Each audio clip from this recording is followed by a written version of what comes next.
क्या महिलाएं रात को काम करी तो क्या महिला अनसेफ है वहाँ पर? तो जो महिलाओं को एम्प्लॉयर बुलाएंगे रात में तो उनको गाड़ी का प्रोविज़न करना पड़ेगा, उनके लिए ट्रांसपोर्टेशन का, उनका सेफ्टी का, और उस पर पॉस एक्ट जो prevention of sexual harassment act है वो भी जो कार्यस्थल पर लागू है उसके प्रोविज़न भी लागू करने पड़ेंगे। सोशल सिक्योरिटी कोड में व्यवस्था कर रही है, अभी रूल बनेगा तो ज़्यादा डिटेल में आएगा। जैसे ब्लिंकिट है, स्विगी है, जोमेटो है, इनके एम्प्लॉई को 1 से 2% जो है सेस लगा के। ऐसे कौन से लोग थे पहले जो कहीं ना कहीं लेबर का एक्सप्लॉयटेशन करते थे, उन लोगों पर कैसे लगाम लगेगा? नमस्कार, आप लाइव सिटीज देख रहे हैं, मैं हूं आपके साथ मिस्टर अनिल। देखिए 21 नवंबर को केंद्र सरकार ने एक ऐतिहासिक फैसला लिया। वो फैसला था लेबर कोड को लेकर, यानी कि जो परंपरा था पहले से, जो भी पुराने लेबर के नियम कानून थे उस नियम में बड़ा बदलाव हुआ और 29 कानूनों को बदलकर 4 नए लेबर कोड बनाए गए। लेकिन उसके बाद कई लेबर यूनियन ने विद्रोह छेड़ दिया, विरोध में उतर गए। 26 नवंबर को पूरे देश में कई लेबर यूनियन ने सरकार के खिलाफ नारेबाजी की। लेकिन उसके बाद लेबर कोड को लेकर कई रूमर्स फैलाए जा रहे हैं। रूमर्स ये कि सरकार लेबर के साथ गलत कर रही है, फैक्ट्रियों को सरकार ने छूट दे रखा है।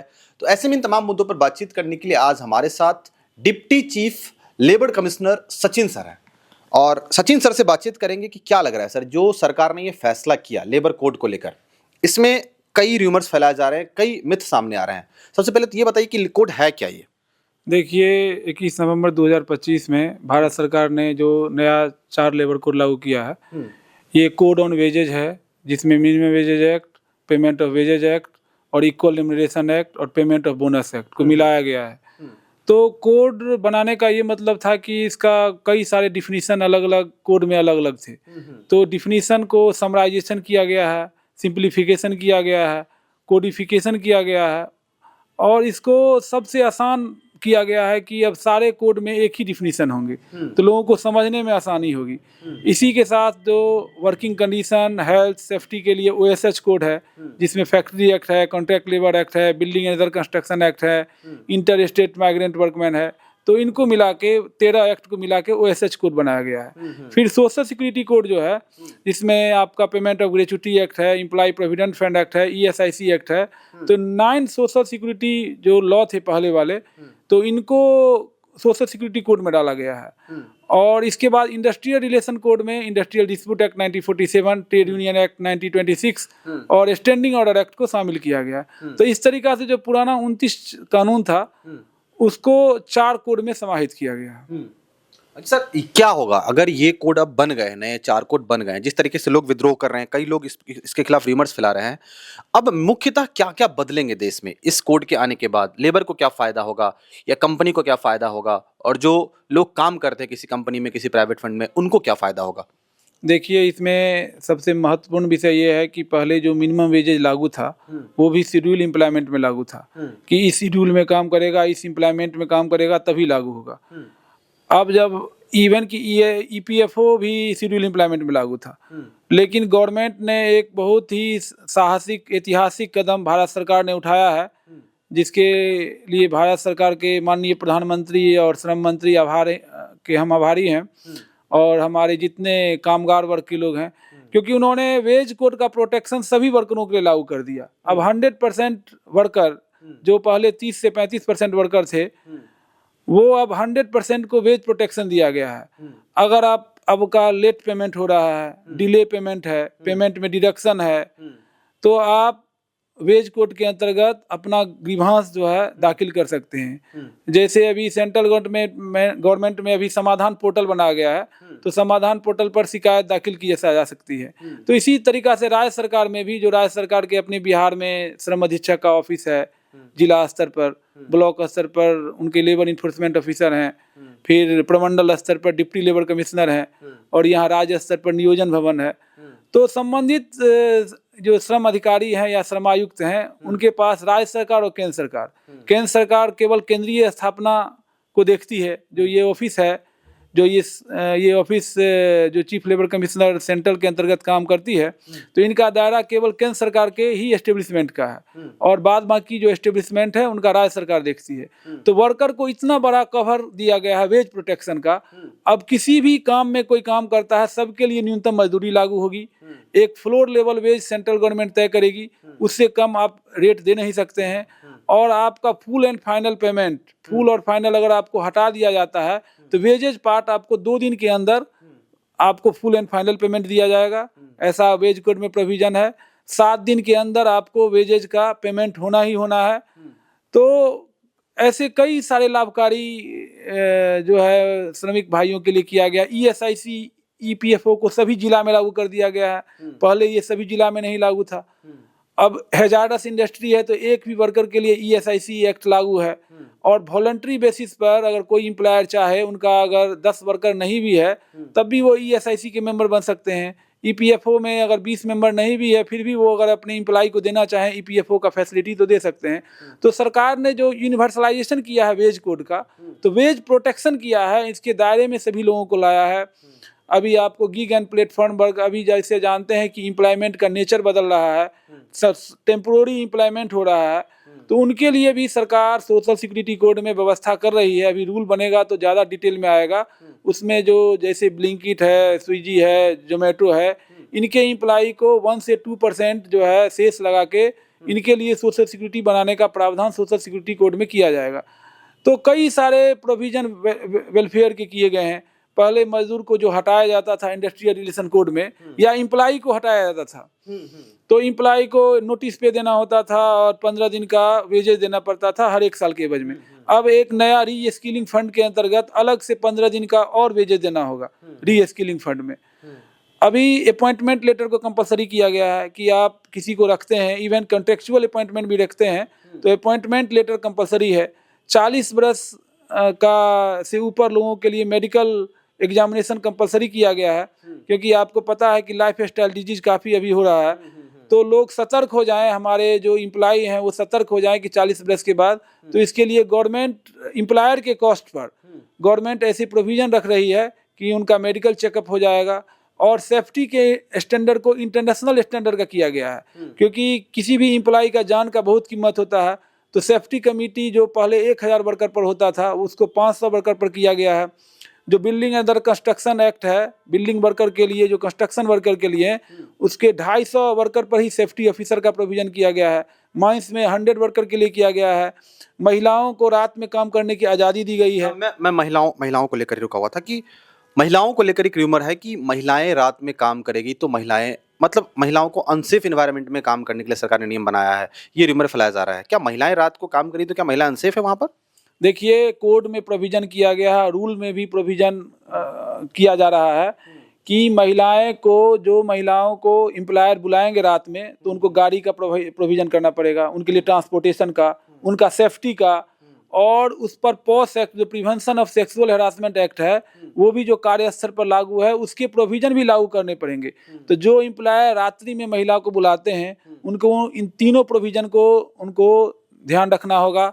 पहला कि उनका ट्रांसपोर्ट, दूसरा उनका सेफ्टी, और तीसरा जो पॉस एक्ट का प्रोविज़न का। तो और महिलाओं का कंसेंट, सबसे बड़ा है कंसेंट लेना।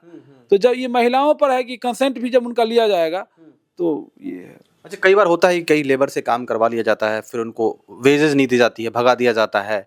तो इस कोड में कुछ ऐसा प्रावधान है कि जिन लेबरों को रखा गया काम पर और फिर बाद में उनको भगा दिया गया, सैलरी नहीं दिया गया, वो दर-दर भटकते रहते हैं, कोई सुनने वाला नहीं होता है, तो वो लेबर क्या करे? अगला स्टेप उनका क्या होना चाहिए? ये अभी क्या है, लेबर का कई तरीक़ा से शिकायत आता है। लेबर को मालूम नहीं है कि किस ऑफिस में कहाँ जाना है। अब जैसे प्रोविडेंट फंड का शिकायत है तो वो एम्प्लॉय प्रोविडेंट फंड ऑर्गेनाइजेशन के कार्यालय में उनको जाना होगा।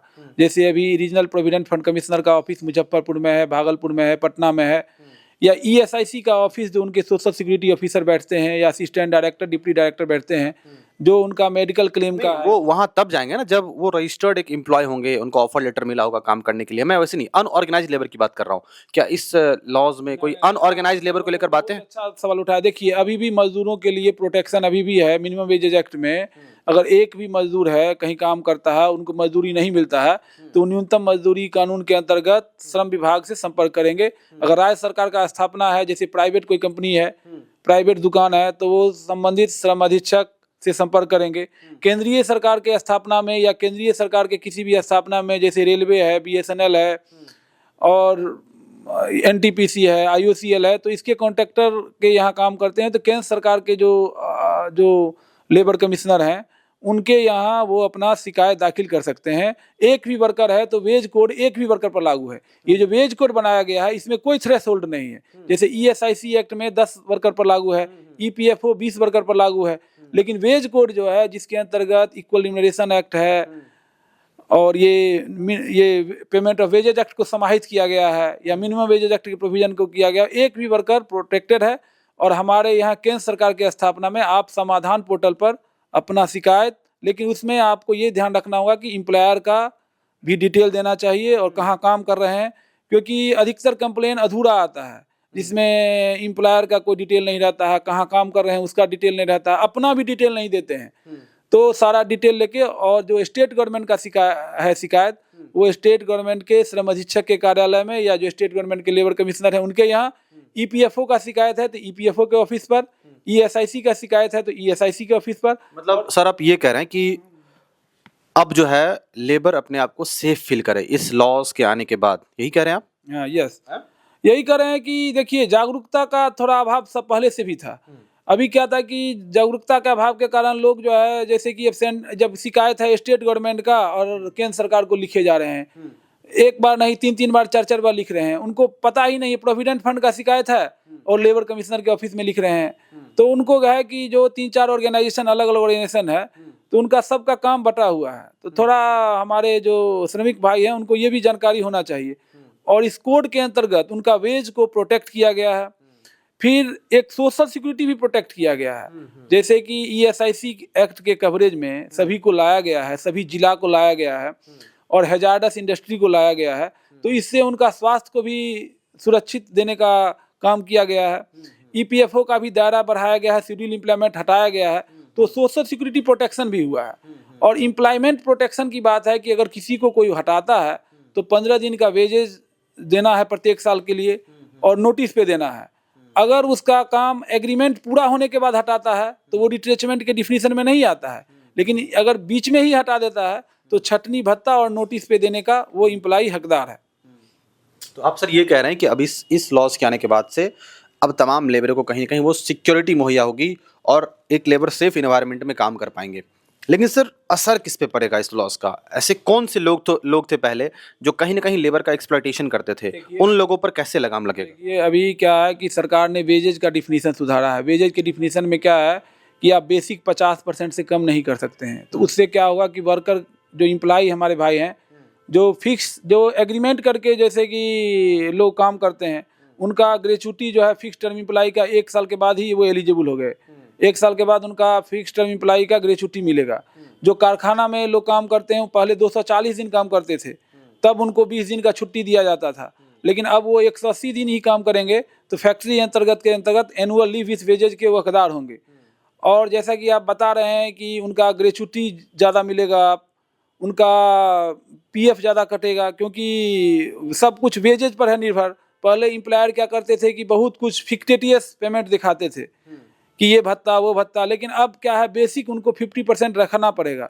तो छुट्टी के आधार पर जो दिया जाता है उनका wages, annual leave with wages, वो भी ज़्यादा दिया जाएगा। तो जो सोशल सिक्योरिटी जितना उनका वेजेज पर बनता है वो उनको अब ज़्यादा मिलेगा। तो इस लिहाज से एम्प्लॉयर पर उन पर थोड़ा कॉस्ट बढ़ेगा, लेकिन ये वर्कर के हित में है, वेज कोड वर्कर के हित में है। कहीं ना कहीं ऐसे कॉन्ट्रैक्टर पर भी लगाम लगेगा जो गलत तरीके से लेबर का एक्सप्लॉयटेशन करते थे। तो मूल रूप से कहीं ना कहीं ये जो कोड आया है, इस कोड के बाद कहीं ना कहीं लेबर की ज़िंदगी में सुधार देखने को मिलेगा, और वो जो एक डर के माहौल में रहते थे एम्प्लॉयज़ की हमको जॉब से निकाल दिया जाएगा या उनका सोशल सिक्योरिटी को लेकर, या वेमेन जो नाइट शिफ्ट में काम करती थी उनके सिक्योरिटी को लेकर, इन तमाम चीज़ों का जो क्लैरिटी जो है इस बिल में आया है, लेकिन अब पूरे तरीके से इंप्लीमेंट नहीं हो पाया है और भी सरकार तमाम लॉज लाने की तैयारी कर रही है। लेकिन सर मेरा फाइनल क्वेश्चन ये है कि कई र्यूमर्स चल रहे हैं सर इस चीज़ को लेकर, तो कौन कौन से प्रमुख र्यूमर्स हैं और उसका समाधान क्या है? देखिए, भारत सरकार ने 21 नवंबर 2025 को 4 कोड लागू कर दिया है। जो सबस्टांसिव लॉ है वो लागू हो गया है, प्रोसीजरल रूल बन रहा है, स्टेट गवर्नमेंट भी बना रही है, पब्लिक डोमेन में आएगा, पब्लिक से भी 45 दिन समय दिया जाएगा कमेंट्स पब्लिक का लेने के लिए। तो संभावना है, जैसा कि हम लोग भी मतलब मीडिया के माध्यम से, सरकार के माध्यम से, पेपर के माध्यम से पढ़ रहे हैं कि 1 अप्रैल 2026 से रूल भी आ जाएगा, तब ये पूरी तरीक़ा से ये कोड लागू हो जाएगा। तो इसमें कई सारे वेलफेयर प्रोविजन है और लोगों को जागरूकता की ज़रूरत है। सर रूमर्स की बात कर रहे हैं, ऐसे कौन कौन से बड़े रूमर्स जो फैलाए जा रहे हैं? देखिए कोई जैसे कि अब स्ट्राइक की बात है कि अभी एकाएक स्ट्राइक नहीं संभव है, तो पहले भी पब्लिक यूटिलिटी सर्विस में आप एकाएक स्ट्राइक में नहीं जा सकते थे, आपको 14 दिन का नोटिस देना पड़ता था। तो इस कोड में है कि आप अगर स्ट्राइक में जाते हैं तो आपको नोटिस दे के ही जाना है, तो उससे फ्लैश स्ट्राइक नहीं हो पाएगा। तो वो इंडस्ट्री के हित में, देश के हित में ही है कि एकाएक हड़ताल नहीं हो। हड़ताल अगर कोई बात प्री नोटिस करना पड़ेगा आपको। प्री नोटिस करना होगा, इससे एक अच्छा माहौल होगा, एम्प्लॉयर एम्प्लॉई आपस में मिलकर बात करेंगे और बात करके अपनी समस्या का विन विन अप्रोच से अपनी समस्या का हल ढूंढेंगे। और कोई रूमर सर? और र्यूमर देखिए, लोगों का नज़रिया एक ही चीज़ को अलग अलग देखने का होता है। तो जो पढ़ेंगे अपने, अभी जो हमारे भारत सरकार के labor.gov.in मिनिस्ट्री ऑफ लेबर के वेबसाइट पर, उनका ट्विटर हैंडल पर, फेसबुक पर जो मिथ है और मिथ को क्या र्यूमर है, तो उसका काफ़ी वीडियो शेयर किया गया है, काफ़ी उनका ट्वीट शेयर किया गया है, तो काफ़ी कंटेंट है मिनिस्ट्री ऑफ लेबर के ट्विटर हैंडल पर, फेसबुक पर, तो उससे आप देख सकते हैं कि क्या क्या। बिल्कुल। तो हमारे साथ थे deputy chief labour commissioner Sachin sir. Sachin sir ने इन तमाम चीज़ों को लेकर, जो भी रूमर्स चल रहे हैं या जो भी लेबर कोड के अंदर जो भी बातें हैं, क्या क्या बदलाव हुए हैं, क्या क्या बदलेगा और किन किन लोगों पर लगाम लगेगा जो कहीं ना कहीं लेबर का और एम्प्लॉय का एक्सप्लॉयटेशन करते थे, तो इन तमाम चीज़ों का क्लैरिफिकेशन आज मिला है। अब देखना होगा आगे गवर्नमेंट इस रूल को कब तक फुल्ली इंप्लीमेंट करती है और कब तक लेबर की जिंदगी में सुधार देखने को मिलता है। हालांकि देखना होगा इन तमाम चीज़ों को लेकर कुछ होता है, तो बने रहिए हमारे साथ, देखते रहिए। बहुत बहुत धन्यवाद इस वीडियो को देखने के लिए।